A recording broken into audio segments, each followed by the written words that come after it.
Welcome to Biz Dev Live. We're going to be talking about podcasting for entrepreneurs today. Are you wondering if a podcast is right for you? We're going to try to answer that question for you today. R Sullivan has the answers. We're going to watch this live and participate to get answers on how to optimize your podcast. So if you're doing it and you have questions, let me know down in the comments what questions you have around podcasting. Some of the questions I already got: how much time is required for podcasting? How do you book guests? So whatever questions you have, those are going to be appropriate. Network in the comments. If you're on LinkedIn, make sure you're connecting with people. That is what this show is about. It's about entrepreneurship for entrepreneurs, by entrepreneurs. Ryan's going to talk a lot about the monetization process. He's got some takeaways, what to say in your LinkedIn content regarding your podcast, determine if a podcast is right for you, and how to use podcast guesting to grow your business. Stay tuned. Let me know where you're tuning in from. We'll be right back right after the Biz Dev Live theme. Biz Dev Live, Biz Dev Live, weekdays at 11 Eastern Time, live. Biz Dev Live, Biz Dev Live, weekdays at 11 Eastern Time. Leadership and motivation, empathy and inspiration. Biz Dev Live, Biz Dev Live, business development, not even selling it. Biz D with C, brought to you by Cameron T. Biz D with C, brought to you by Cameron T. This is business development, not even selling it. This is business development, not even selling it. Biz Dev Live, Biz Dev Live, Biz Dev Live. This is business development, not even selling it.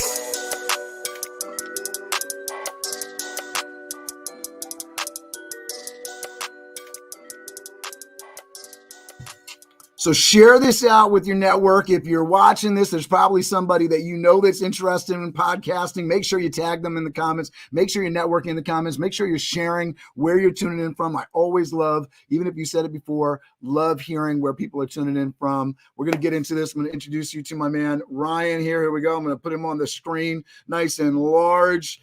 Ryan R Sullivan. For the last 3 years, Ryan has dedicated his life to podcast after losing a podcast guest to a car accident in 2019.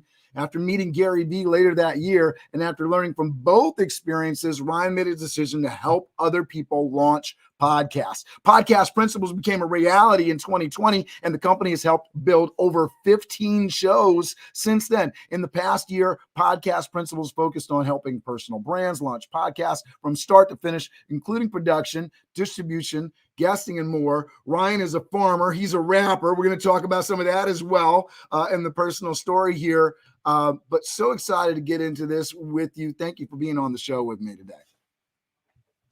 Unmute you. There you go. Hey, no problem, man. We're good. Live production. There you That's go. how we do right here, man. Hey, thank you so much for having me, Cameron. I am excited to do this podcast, man. Just happy to be here. Grateful to be here today and see if some people can learn more about podcasting. Oh, I love it. All right. So I got Lisa English. Thank you again, guys. Let me know where you're tuning in from. Lisa English from Southern California here. Thanks for tuning in. She's got some questions. We're going to get to these questions, Lisa. We got some other questions. Great questions coming in. Yeah. What is the best frequency? How often to post episodes for the best engagement? Any stats around that you can share? So we're going to definitely get into that. Sylvia tuning in from Virginia. She says she just started her podcast. Yes, so ma'am. we're gonna get it going. All right. So tell me exactly how you're helping people right now, Ryan, and then we're going to get into the backstory, like how we actually got there, right? So tell me how you're helping people right now. Totally. Yeah. So what we do is we have an entire podcast launch system. So I know we're going to get into the backstory, but just so I can preface a little bit, I created this really to solve my own problems. I had built a couple podcasts. I had built a podcast for myself, but I also built a podcast for a couple companies, and they really didn't go they didn't go the way that I planned them, and they didn't even go the way that the company planned them either. And so I wanted to just solve those issues and make sure that people do not waste time, because that's the one thing that, listen, it's the non-renewable resource, right? You can always get more money. You can never get more time. So how do you have to use your time effectively, especially if you're a coach, consultant, CEO, entrepreneur, even if you have a 9 to 5, I don't care what you're in, you have to maximize your time. So there's a lot of wasted time, a lot of wasted energy, resources, people working on the wrong things. So I really kind of from those experiences and my own experience with my own podcast, I wanted to develop a system where you could basically just plug and play, right? So we take people from idea to the actual execution. So typically we take people from the idea of their podcast. Hey, I think I want to start this. This is what I'm thinking, from that mindset all the way to in 3 sentences describing what your podcast is, where they can find it and who it serves, and then all the way up to 12 episodes and beyond. So we've developed a podcast launch system to take you from idea to hopefully, episode 25, 50, 100, 300, like Cameron's doing right now. So that's kind of the gist of what we're doing. I love it. I love it. So tell me a little bit of backstory, because you got a lot of things going on. You're DJing.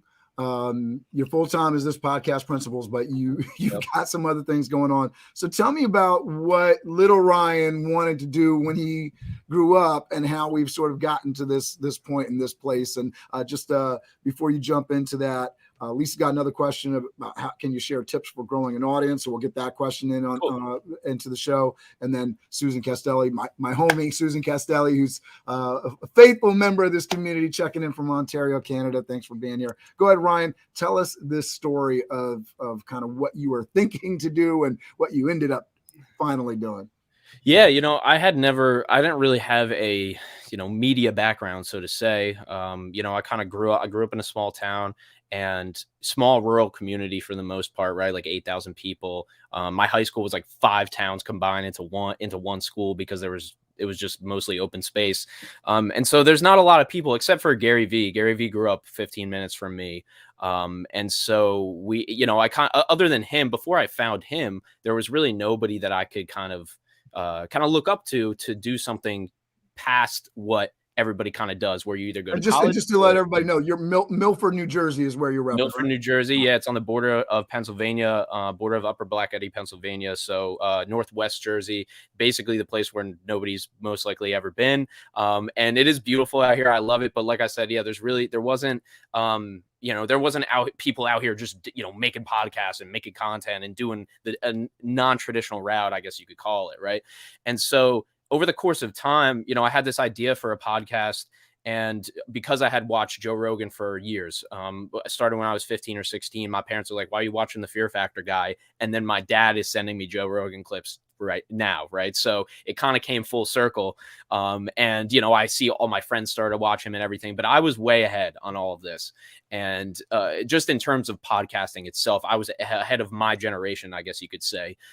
And I just love the medium. I am just a podcast watcher and listener. I will watch a 2.5-hour podcast. Most people won't do that. That's my Netflix, right? Or whatever you want to call it. That's what I do. I listen to music and I watch and listen to podcasts. But so I have been introduced to this medium, and kind of from there, I realized I always thought the idea of a podcast was cool. I used to be a gamer. That's how I started in media. I had a YouTube channel. A friend of mine was making money on YouTube. He taught me how to make money. I made like $800 when I was in like 8th or 9th grade. And so that kind of got me. I was like, wow, this content media YouTube thing is pretty cool. I phased out of gaming, but I still liked the content side and the media side. So, in high school, I became a rapper as well. I released a song in high school, got kind of some notoriety in my school. And then from there, I just kind of got, I was always a musician, guitar, drums, things like that. I got this guitar behind me. But I, kind of fell into this hip hop thing. So I had been making music, and then I always thought a podcast was a cool idea. But my day job was a mechanic. I was a mechanic from my senior year of high school through college. And as I was doing this job, it kind of came to the point where, am I going to continue this job, or am I going to try to make the stuff I do from 5 to 9 my 9 to 5? So that was my main goal, right? How do I take my? I love that. So that's going because you were just on Trevor Houston's show, and he always has the drop the mic moment. Say that one more time. I love that. So I wanted to take my 5 to 9 and make that my 9 to 5. That was my goal, because I would come home every day and make music and podcast. I ended up starting my podcast in 2018, and I did 2 episodes by myself. They both got 200 views. I said, that's good enough for me. I guess people want to listen to this, because when you start one, it's a lot of hype, right? Because people want to know what you're doing, and then they get used to it, and then you got to go find new audience members. And so we're definitely going to cover that in this show too. But yeah, so I started this podcast. I had been making music and took both a little bit more seriously, but I always had trouble with my podcast because everything would kind of engulf my life, and I didn't have time to record it. Basically, I didn't have a system, right? So it was very difficult for me to keep going. And so that's kind of the challenge of consistency. I think for anybody jumping into social media, that's a big challenge. It's a shout out to Jack Bosma, who's joining us in the show. Lindy Chapman checking in. Love that folks are checking. Denise from Houston, thank you for being here. So you're having this challenge with consistency. Yep. What happened with that? Well, so, I had actually worked for a marketing agency, a startup marketing agency. I got brought onto that agency to build a podcast for them. It was my first podcast I built for somebody else. Basically, what they said to me is, do you want to do everything? And I didn't know how to do everything, but I just agreed and I said yes. And I said, I'll watch YouTube until I figure it out. So they kind of gave me that leeway. They're like, yeah, we'll pay you. I didn't even know what to charge, right? They were paying like $15 an hour or something like that. And so I built a podcast for them. And so during that time, I was working like, it went from 4-hour days to 6 to 8 to 10. And then I'm working like sometimes 12-hour days. I'm commuting to the city sometime, balancing that between college. And my life just got overwhelming. And I thought it was going to be so ideal because I could make a podcast with this company. They were going to believe in it. And tell me what was filling those hours. Because for folks that are uninitiated and, doing it for a company versus like just doing it on your own, lots of different challenges, right? So walk us through what some of those things that you were doing for the company were.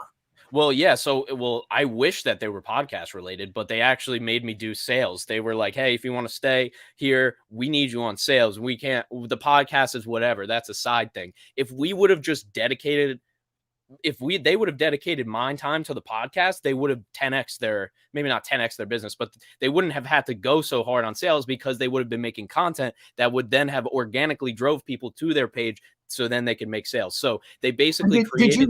Did you know all that at the time? Like, was that part of your thought process? Was that like something that was frustrating for you as you were working with them? Like, why are you making this? I could do more for you on the podcasting side, or was that something? I was frustrated that their idea was that we were going to make the podcast so we can build relationships, so then we could work with companies that we had on the podcast. But then, like, that was the vision. That's what they told me, which I didn't know anything about. I just thought podcasting was fun. I didn't realize the business side of it. But then they told me that, but then they did something different. And they ended up not giving it a chance. And that actually ties into the podcast. My first podcast after working for that company, I had left. Then I worked for another company creating a podcast, and similar thing. They just didn't give it a chance. They didn't promote the content. They didn't set expectations. They didn't know how to promote. They didn't have anybody marketing it. They just assumed it was going to be great. And they had celebrities, like they had legitimate celebrities. I was on podcasts with people, famous celebrities, and they thought that was going to just propel them to the top. And then it's all crickets. And they're like, what do you guys think? What happened? I'm like, I'm just the producer. I don't know. I don't know. I'm not marketing this, right? So all of those things that occurred in me making these podcasts with other companies, I'm like, first of all, I'm working with personal brands. I'm working with single, solo individuals and entrepreneurs. I'm not working with companies because I'm just going to do what's close to my heart and do what I know, which is people. And listen, B2B is B2B, right? But it's people at the end of the day. So it's really all just kind of definitions, right? So, but you're always working with people. But I said, I don't want to work with teams. I want to take one person's idea and I want to make it reality. And so that was kind of my vision and how I transitioned into creating podcast principles, which I'm like, let me start with fundamentals. Like the first question that I ask people is, why do you want to start a podcast? I can't go high level until you can't lift 100 pounds if you can't lift 20.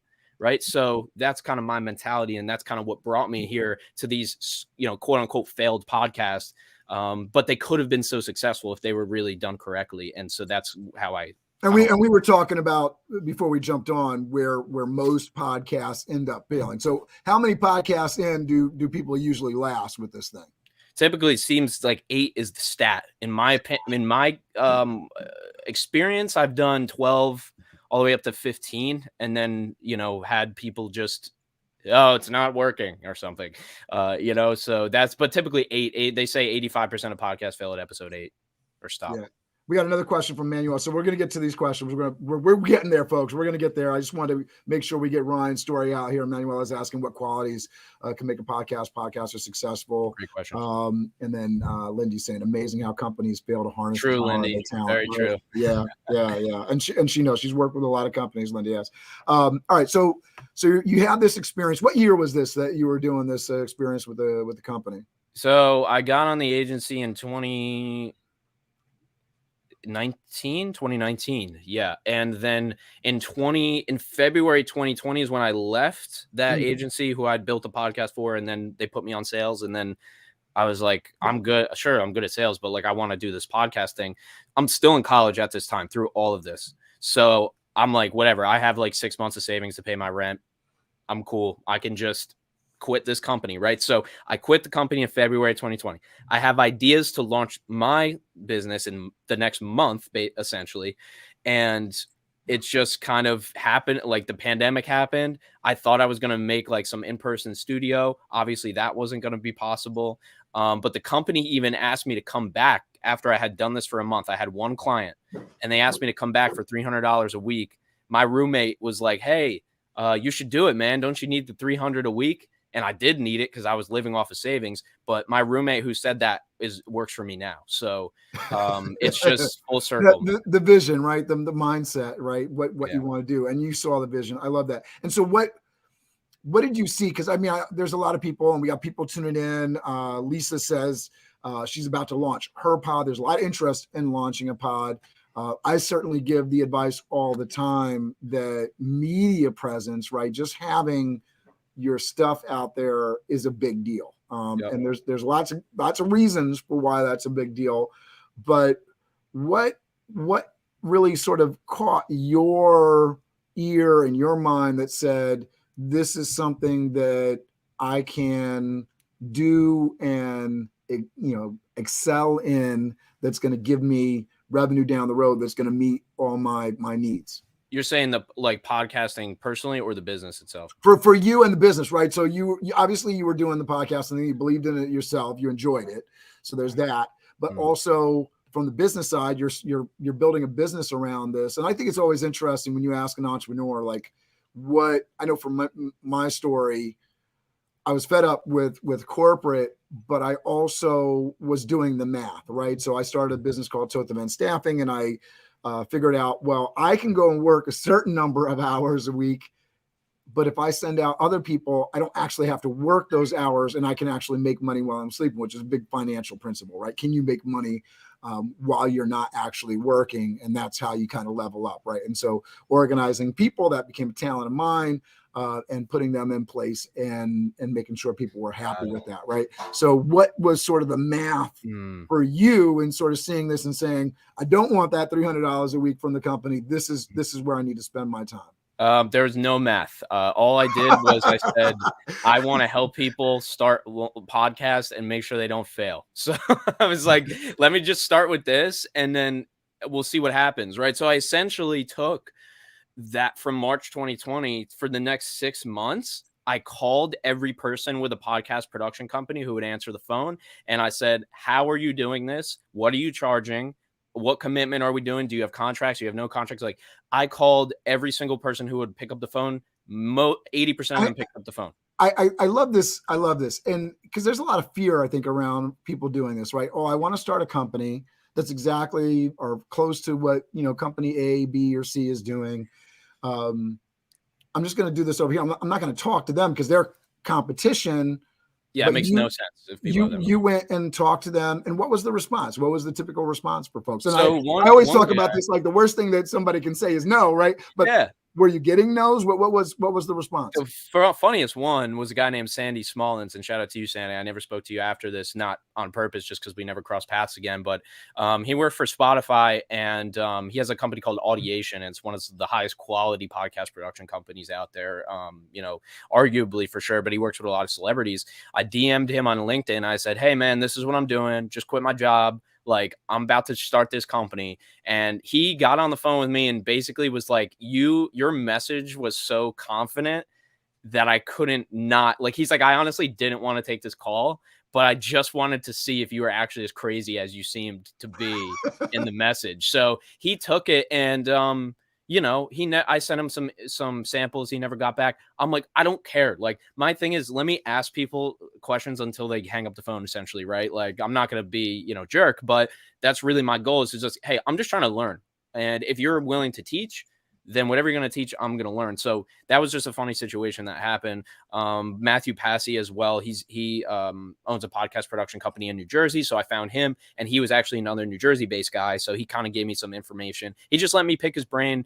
We spoke multiple times since.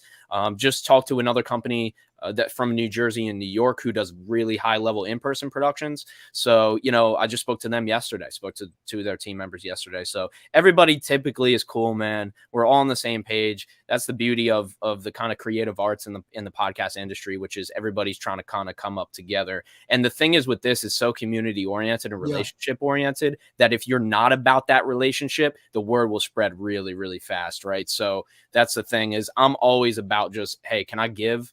I'm trying to teach people what I learned, but just because people did that for me.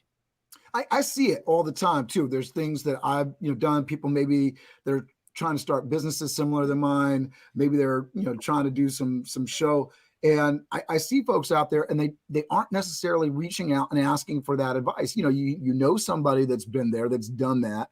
Why wouldn't you reach out and take advantage of the resources at hand? So I love that you put that to work. You went out. So 2019, 2020, right? You're starting up this company. And so what's been, take us to the present time. Yeah. So, March 2020, I'm out there, I'm consulting for free, right? So, hey, I launched my own podcast, and I just made one from one company. So I technically have 2 podcasts under my belt. So I can now talk to people who have 0 podcasts and let them know what I did. Right. So that 6 months is business building, idea, audience, trying to develop the target, the persona. Who are we going to sell to? Is it companies? Is it people? Who is it? And obviously still trying to figure that out, but we really narrowed it down now. But yeah, I mean, from that time, it had been just me solo. I picked up editing, right? So I'm a self-trained audio engineer. And so that's what I did. I thought I was just going to be editing audio, but I realized everybody kept asking me about everything else. Right. So I hired my friend who had been shooting my music videos to edit the video. Right. And that's how we picked up our first $5,000 contract. Our first podcast was for a company who wanted to use their product as the sponsor. And they had like a pseudo celebrity kind of spokesperson who already had notoriety. And so that was going to be the podcast. And I'm like, all right, cool. I have a little more power now. I'm not technically working for this company. And then basically misaligned expectations, like the whole thing that goes along with kind of a project. Really, it was just too many people trying to make too many different decisions. Right. And so that was my first contract kind of outside of that company that I built it for. And from there, I said, I'm doubling down on audio. I'm going to learn audio. I'm going to have my own edits. I'm not going to involve anybody else. And I'm going to be the audio guy. And so I was the audio guy, for like a year. Really, I was doing it. Once again, people are saying, what about the video? What about this? Can you do these other things? And I said, you know what? I think I have to kind of build this a little bigger than myself. Plus, like you were saying, you got to make money in your sleep. I didn't want to be a freelancer forever, and I wanted to take it to a business form. So now we're LLCing very soon, and I've literally been doing this freelance for 3 years. And so I have 2 people working for me, my college roommate and one of my best friends from high school. And so they're working part-time / full-time on it as well. So it's now came to the point where, as I said in the beginning, I don't just do the audio anymore. I actually don't even do the editing anymore. I'm there to coach you through the process to build your podcast. So that's kind of the trajectory. I love it. And I think for folks that, want to have that consistency, you got to learn how to get things off your plate. We have a lot of great questions. Takeaways today, what to say in your LinkedIn content. We'll come back to that. Definitely by far my biggest audience is on LinkedIn. So I think we'll have some people that are interested in that. But we want to get to the question determining if a podcast is right for you. We have some people that are starting up a podcast. They want some advice around how to launch it and what it is. And I heard you say, what's the mission? What's the driver behind you actually wanting to start up a podcast? So why don't you walk us through that, right? For whom is a podcast right for? Yeah. And so this is tough, just being that when you look at the landscape of podcasts, you see a lot of different people, right? You see electricians, you see, maybe you don't, but I've seen them, electricians, I've seen mechanics, I've seen finance, I've seen manufacturing, I've seen warehouse safety, I've seen rental a podcast just about equipment rental companies. So when you see all these different people making podcasts, you can't just be like, oh, a podcast is only for this person, but it's for a person in a certain position, right? And so that's kind of the questions that I go through. I start with people of, what's your goal? Like, do you want to start this podcast for fun?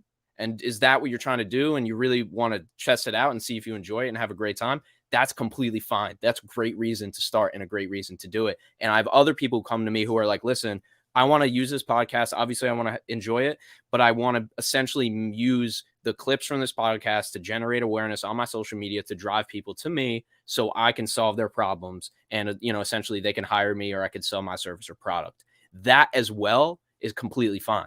It's all about defining that in the beginning, because that's a lot of the issues that I had, back in the day when I was launching these other podcasts, is we never really defined the goal, define the outcome, right? So when you think about, is a podcast right for me? It's really, does it achieve my goal, whatever that goal might be? And so you have to look at a podcast as like, it's really if we look at the landscape, let's take personal brands, for example. If you're posting on LinkedIn, you're making media. You're creating media. You're not just you as the consultant, the coach, the recruiter, etc. Now you're a little media brand, a little media company, right? So now you have to switch it. Now you're doing marketing, copywriting, possibly, you're recording. You have your own mini talk show, right? With a podcast. This is media now. You follow media principles now, right? So that's where I think, oh, sorry, I'm not hearing you. I think you're muted. Yeah. So lay this out, right? So you're talking about two things, I think. One is, is a podcast right for you? And then once you make that decision, right? Mm-hmm. Well, these are the things that you need to actually think about in terms of time, money, equipment, space, right? There's those things that go into it. So, I do this YouTube show, and now I've taken, the audio and just dropped it into Spotify and Apple, which probably isn't the best way to do it, because this is definitely a visual show. Although there's not a ton of stuff. I'm not showing presentations and PowerPoint slides and all that kind of stuff, but there's comments on the screen. And then I'm just taking that audio, and I know we're going to get into these questions around, all right, should I start a podcast? And then what does that podcast need to look like? So what are some of the things, for people that are sort of thinking about, is a podcast right for me? Yeah. What are some things that you can lay out that are best practices that if your goal is X, you should be doing? Got it. Yeah. And I would say, so if your goal is to create consistent content for a certain persona, right, then a podcast is great. And here's why. Why sit down and record 20 videos if you could just structure your podcast to create smaller bits of content from it, right? So you could sit down for an hour, and as long as you format it, structure it, and plan it correctly, you then take that hour and it becomes 16 clips for social media, right? So you can have weeks of video content. Then you can create copy around those videos and around those topics. You can take the transcription of the podcast and create as many blog posts as you want going off of those topics, right? And then, that kind of, it creates a content machine. So if your podcast, if your goal is, and so that's something that you help people, that's something you help people create. Yep. Now, I always talk about this stuff because that sounds really complicated. It really does, right? And maybe I don't have $5,000 and an ongoing budget to invest in this because I'm a solopreneur and all that. What do you recommend to people that aren't ready to take that step, but they want to get started? What do you tell them they need to do? What's the best practice there?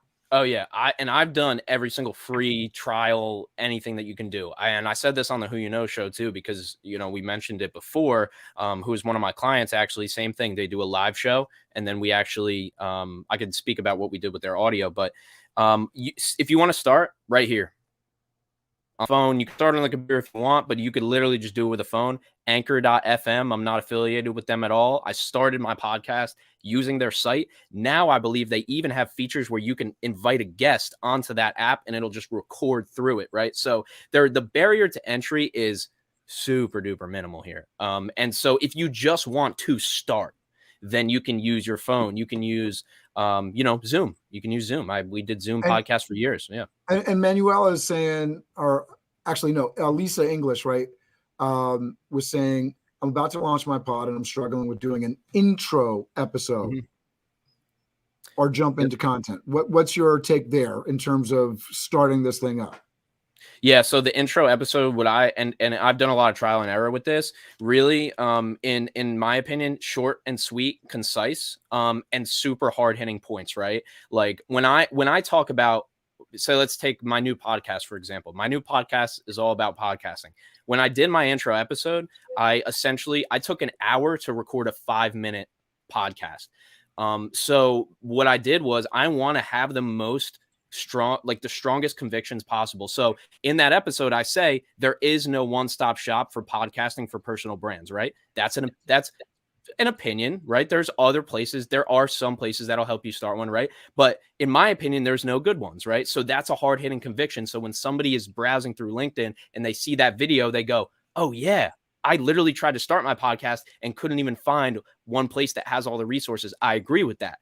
Or somebody else scrolls by and say, no, I found this other site. These people are helping me out. I don't agree with that. Cool. Those people go somewhere else. The people that agree with it will stay with me, and then they'll follow me and continue to follow my content. So, but when it comes to that intro episode, I have a sample structure, Lisa, that I can send you. I'll shoot it to you on a LinkedIn message after this. But it really is about the who, what, when, where, why, how. It's essentially an announcement, but also including in that why of the podcast, the strongest convictions that you can possibly include, because you're differentiating yourself. You're not saying, hey, I'm going to talk about marketing. No, you're saying, hey, the marketing industry is like this right now. I don't agree with it. This is what we do instead. This is the newest stuff. This is what we're going to cover. So as specific as possible, strongest convictions as possible, because you want to segment the audience. You want the minority. You're creating content for the minority of people who love what you do, not the random people who just kind of browse by, right? So that would be Lisa saying thank you. I think we answered that question. I was just about to ask her, Lisa, did we get that? And I hope that's good. Thank you. I appreciate it. And by the way, yes, I will send you that document. I'm not saying it'll answer all your questions, but it at least is a sample structure that we use with our clients. I can send that over to you. All right. And I think you began to answer this question that Manuela has. What qualities can make a podcast or podcaster successful? And I think we started to answer that by really going into a niche. And if you look at like the 10 top podcasts, I think the top one is like a religious one. There's another one where two ladies are I was just looking at this because I was just going over and sort of seeing what the landscape looked like. There's another one where two ladies are talking about sexual kind of stuff, like how to hook up. Call Her Daddy, probably. I think that's the right Call Her way. Daddy, most likely. Yep. But is it? Call Her Daddy, I think. Call Her Daddy. Or Call Me Daddy.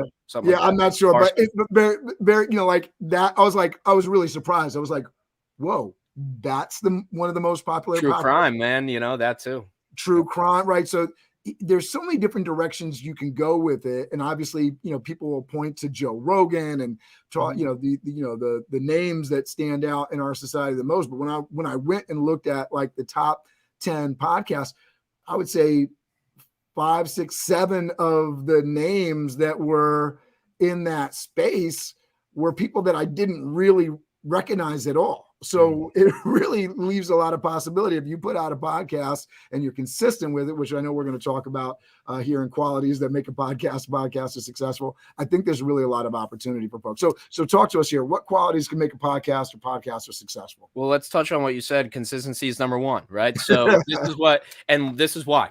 So when you're doing a podcast, what we're doing right now, Cameron, is you're saying, hey, everybody, what I'm going to do is I'm going to take the time to produce my show, create my show, promote my show, develop this show, make it the best qualities possible, to come up with questions, prepare, and then launch it live for everybody to watch. In exchange for that, I'd like you, the audience, to engage and actually allow, ask questions, really make the show what it is, right? Because it's a trade-off is what I'm getting at, right? So you're saying, I'll do all this work in exchange for your time.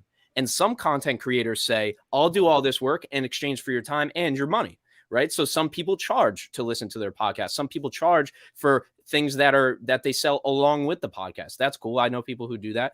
But anyway, when it comes to the qualities, that consistency, right? Understanding that trade-off, right? Understanding this trade-off. You're putting in the work. They are the people that are trading their time to consume it. Also, as I think we touched on a little bit, being specific. You said niche, developing that niche. Who is this for? I'm saying they're 27 years old. They're, they're a budding entrepreneur who quit their 9-to-5, who probably lives in the United States and is a male.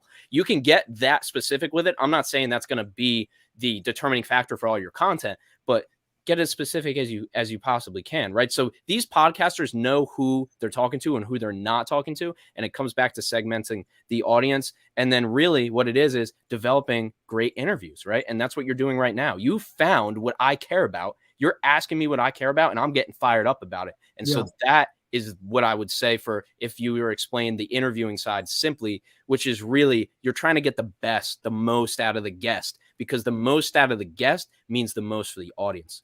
So those are just some simple kind of principles you can abide by: consistency, niche, and interviewing.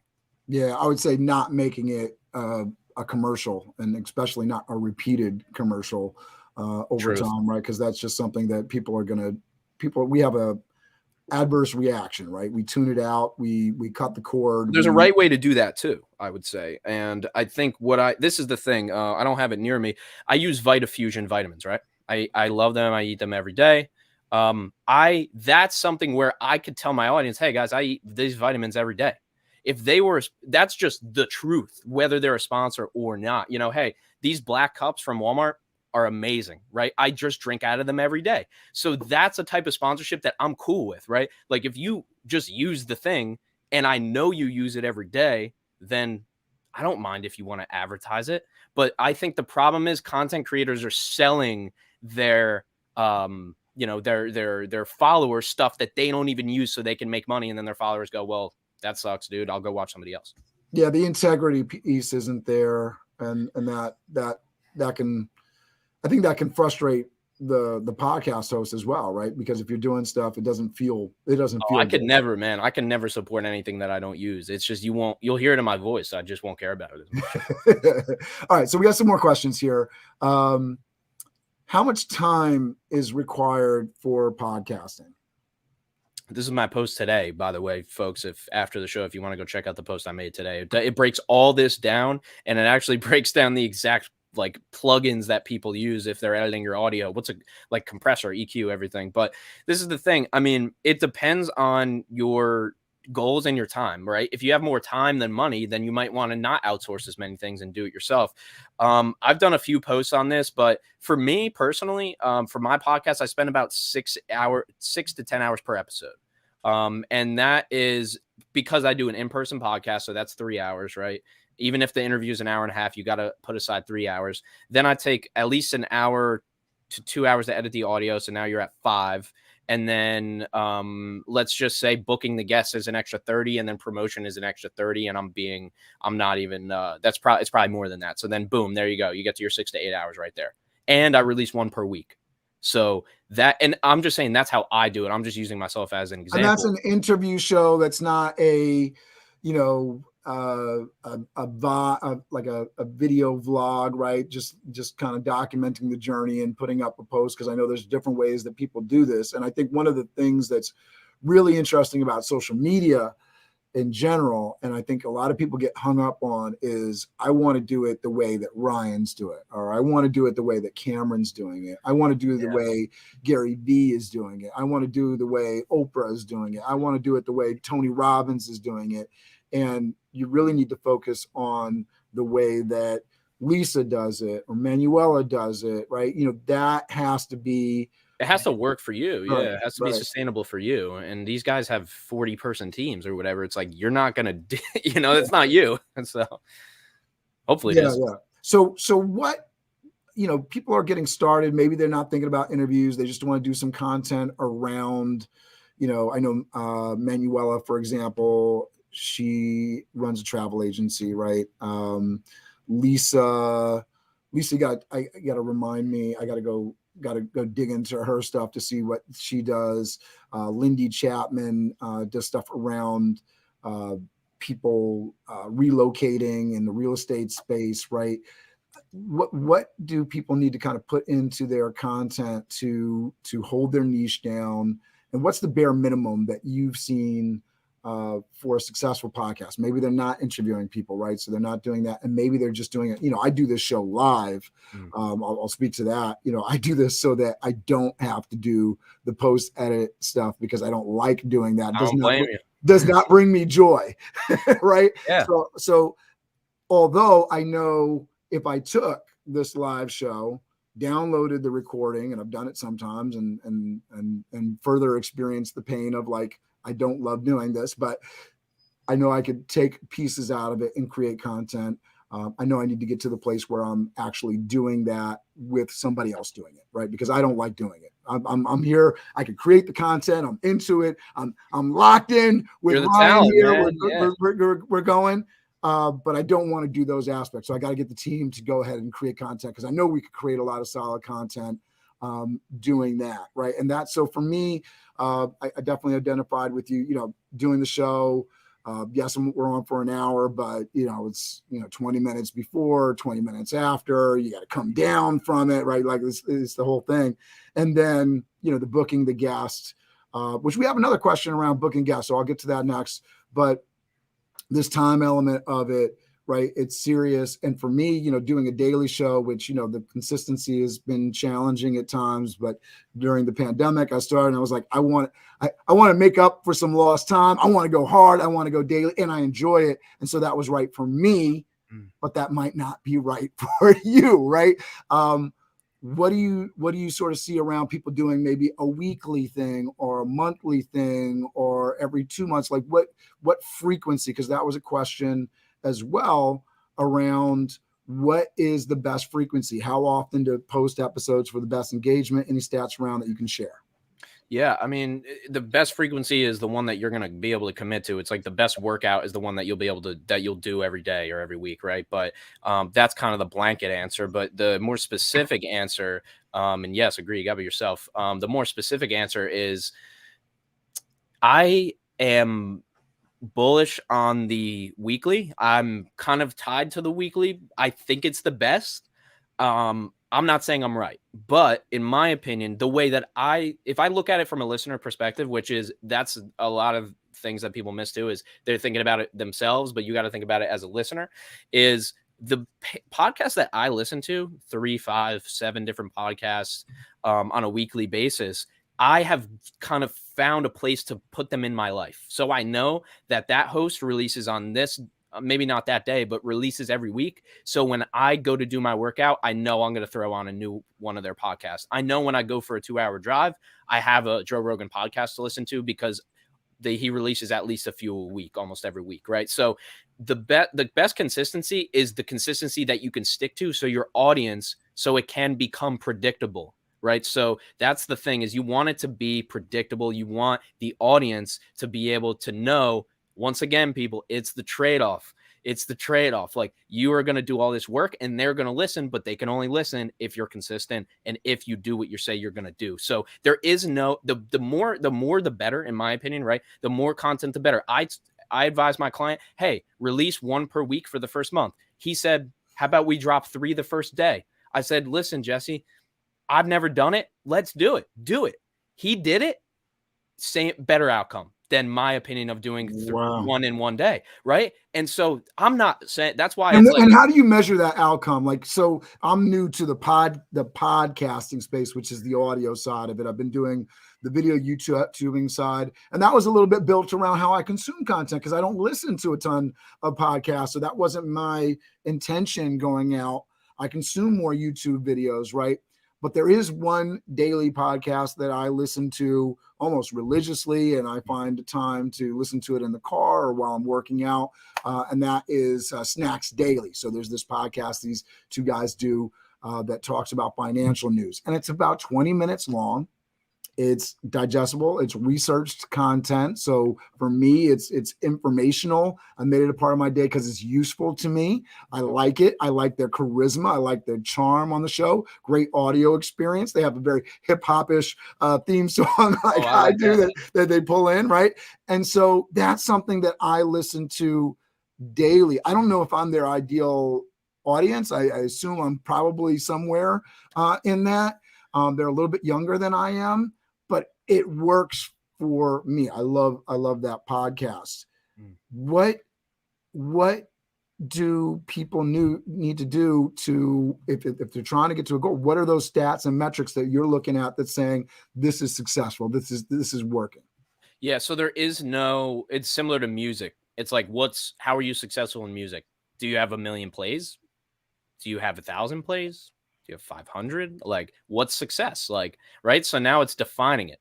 The way that I look at it, if you were to create a principle around that, which is growth, right? So I won't tell you. Now, I can look at the numbers based on your audience, and we can say X percentage, right? So in Jesse's case, let's say his name's Jesse Fuchsia. His podcast is called Wealth Science. It's about passive income. I'm not here to advertise the show, but it's just a good example, right? He got 1,000 plays in the first month, 2,000 plays in the first 60 days. His audience is about 5,000 to 6,000 people, right? So that's really good, right? Like if you base it on engagement numbers, 5 to 10% of your audience engaging with your content is like really good, right? So just comparatively. And so that's a high engagement is what we consider that, if you want to go into the numbers. So I look at him getting 2,000 plays and I go, he essentially captured, if he has 2,000 individual listeners, he essentially captured like almost a third of his audience, which is like a 30% capture, so that I can look at those numbers and go, yeah, sure, that's successful. But if his goal is 30,000 plays, then it wasn't successful. Right.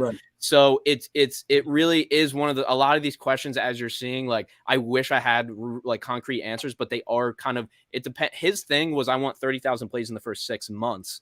That's not a goal that I set. It's a goal that he set. So I agree. And I said, Jesse, I'll do whatever we can do to get you there. Right. But that was his goal. So I think this brings us to a goal, because we can talk about like, oh man. And I think people need to stay away from the views thing and the comments thing, like how much engagement. And I've certainly on my journey done a lot of things to create engagement, inviting people to the show today, making sure that I'm responding to people. You see what I'm doing during this show for anybody that's watching, trying to big up people. When Manuela puts a question or comment in there, we're putting her on the screen. She's got this question: YouTube versus podcast. What do you think are some pros and cons? So we're about to get into that. But I think this monetization thing is the big question, right? Because we talked about why are you starting the podcast? And if the goal for you to do the podcast is somewhere around increasing business, there's some different ways to monetize a podcast. So what are those different ways? Lay out those different monetization strategies. Some people are selling services. Some people actually want to sell ads on the podcast. What are some ways that you've helped or seen people get success? I had, and for anybody that hasn't checked this out, I had Joaquin and Stacy Loper on the show yesterday, and they went hard on TikTok. Now they started on like YouTube and Facebook, and into the pandemic, they transitioned, really went hard on TikTok because they started to get some traction there. Went from, several thousand to now 4.2 million people following her at that Loper lady on TikTok. And that's turned into huge followings on these other channels because they bring people over, right? They've been able to monetize through sponsorship and all that, but that doesn't necessarily happen for everybody, right? And that doesn't necessarily need to be a key indicator for a successful podcast either. Maybe you're just increasing your sales like you were trying to do for the company that you were working with. There's some different monetization strategies out there. And I love to talk, as you can tell. What are some of those things that you've sort of seen that are successful with the people that you're working with in terms of those monetization strategies? Yeah, for sure. And I will preface this with, I'm not an expert in monetization. I'm an expert in production. So I'm not really sure, like I've insights and opinions and things like that, but I'm saying this from a place of having way more experience on the production side. So just so people know, but these are the different ways you can do it. So you can sell ads on your podcast, right? It doesn't matter how many plays you have. And it will, I guess it does to an extent, but essentially you can just sell ads for the amount of plays you have, right? So you can say, this is my audience, this is the type of promotion I'm doing. You can work with a company that is down to pay you $5 an episode for the first 10 episodes, right? Like, it might just be that. For me, it's about the principle. It's not about the money or the views or whatever. It's about having somebody, oh, we're actually making income from this podcast, $5 per episode or whatever, right? So that's one way to do it. You could sell an ad spot, and that gets into CPMs and cost per 1,000 views and all these things. And that's numbers. And I'm not really familiar with it as much. Then you could sell your services. And this is most of the people that I work with. For example, I have a podcaster that she's at a little over 40 episodes now. She's a job search coach, and she has the podcast as a add-on to her content strategy. And so people learn from her podcast, and then they want to do it themselves, or they need her to do it. So then it's basically part of the funnel, right? So you can sell your services off of that. Then you have a paywall. I think we touched on a little bit. You can put your content behind a paywall. Some people do that. Works way better for larger audiences because then you'll get a certain percentage of people paying $10 a month for your Patreon. You can release podcasts publicly and then do what a lot of creators do and release certain episodes behind the paywall. So those hardcore fans, and this comes down to 1,000 true fans. 1,000 people a year spending $100 on you is $100,000 a year, right? So that's just math. But then, on top of that, I love that. And so you have this takeaway that you laid out, and I want to hit this while we're on this topic: how to use podcast guesting to grow your business. So let's say you've heard everything that Ryan said today, I've said today, and you are completely intimidated, and you're like, I don't want to worry about sound and all this crazy kind of stuff. You don't need to have your own podcast to be a podcast guest. So talk to me about that. Yeah, that's what I would recommend to people. If you're trying to get into podcasting, even before you think about launching one, even if you've never thought about being a guest allows you, so it's a few things, right?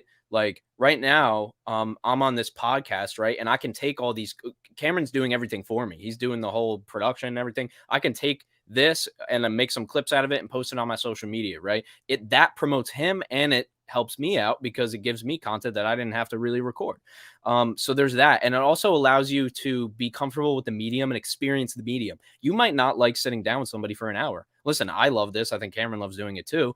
But might not be your thing. So that'll let you know before you go ahead and commit to a podcast. And then also it allows you to have to describe what you do in a way that people can understand on audio and video. So it's not just a text post on LinkedIn now. Now you have to have a personality. Now you have to be a person. I'm not saying that writing a text post means you're not a person. I'm just saying that this is a level of advertising, marketing, a level of communication that does require some thought and some skill. And it's definitely a skill that you develop, right? The same way writing is. So is speaking. And public speaking is not something we're really taught in school. Everything's based on writing. So our whole lives, we've really just been writing. But now you're going to do that, but for speaking, right? So those are the benefits that I would say that guesting can provide you. Plus, you get access to people's audiences for free.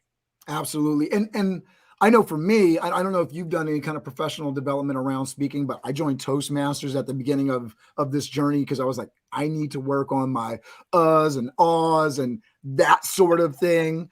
Oh, yeah. What have you done to develop your speaking skills?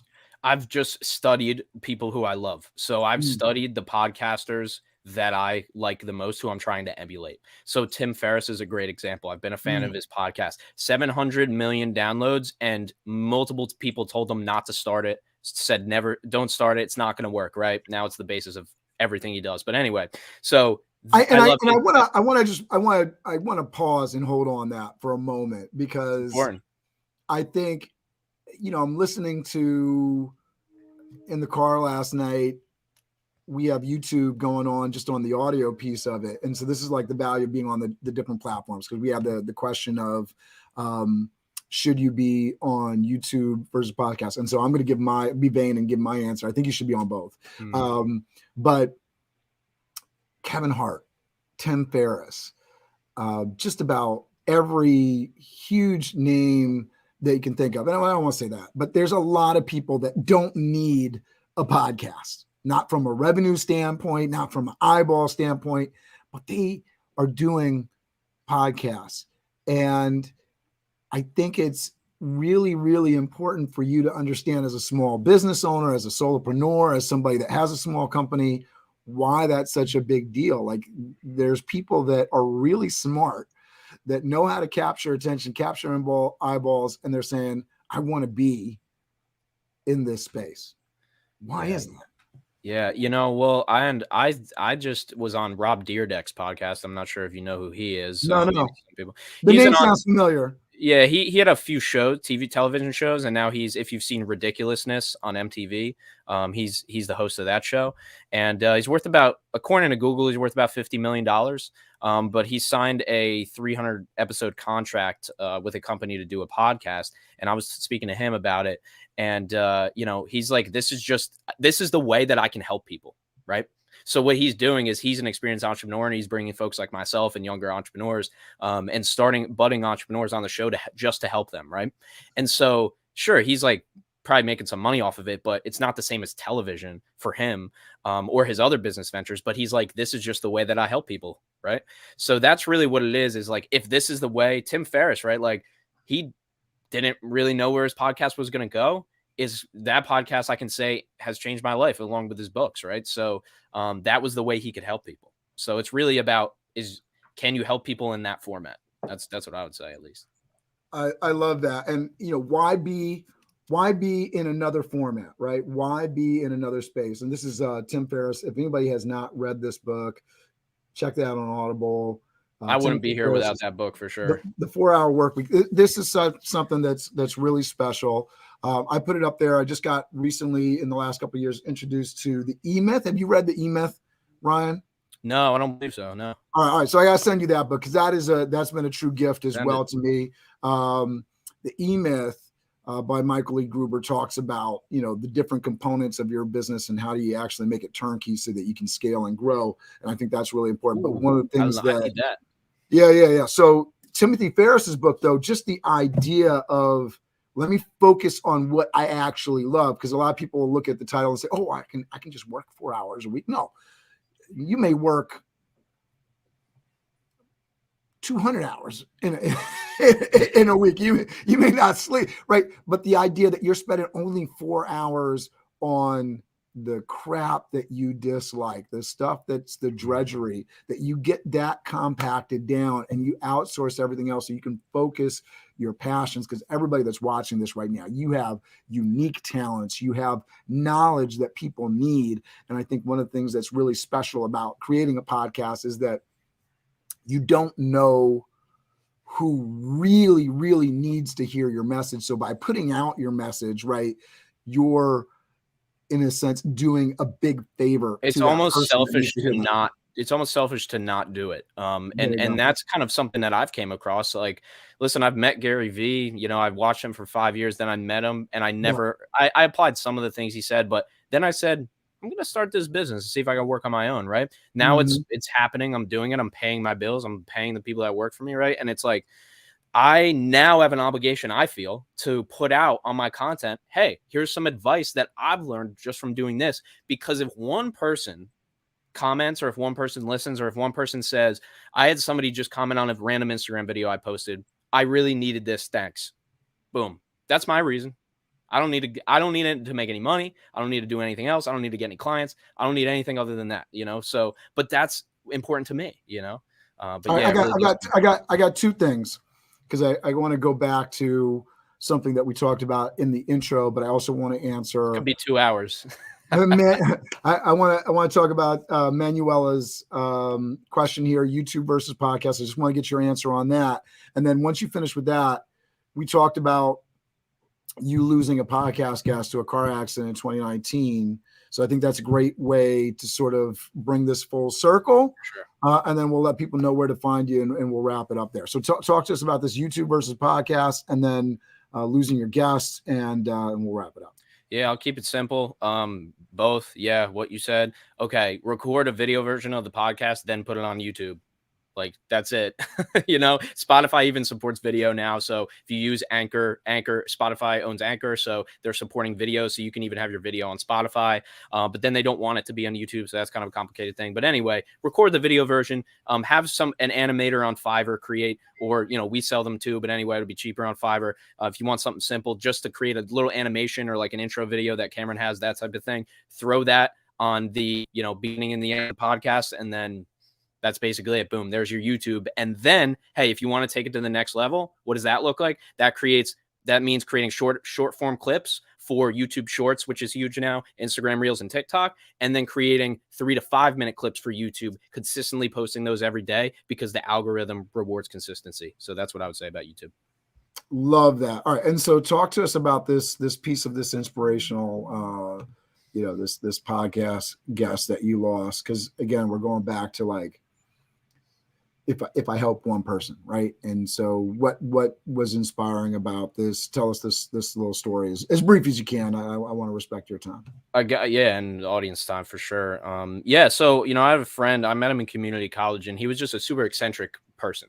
And one of these people where you go, like, you got to put this kid on a podcast, he'll talk about whatever, but he's just entertaining to listen to. So eccentric, fired up all the time. He was a DJ too. And so, I just said, hey, man, you got to be on my podcast. I just think it would be fun. And this was in the beginning of my podcast. The show was terrible. I didn't know how to interview people. I was just kind of having fun messing around. But I had him on the show, and it was just we just, talked about anything. And so I don't really, time goes by. I don't really think about it. I get a text one day, my first ever podcast guest, his name's Dan Valente.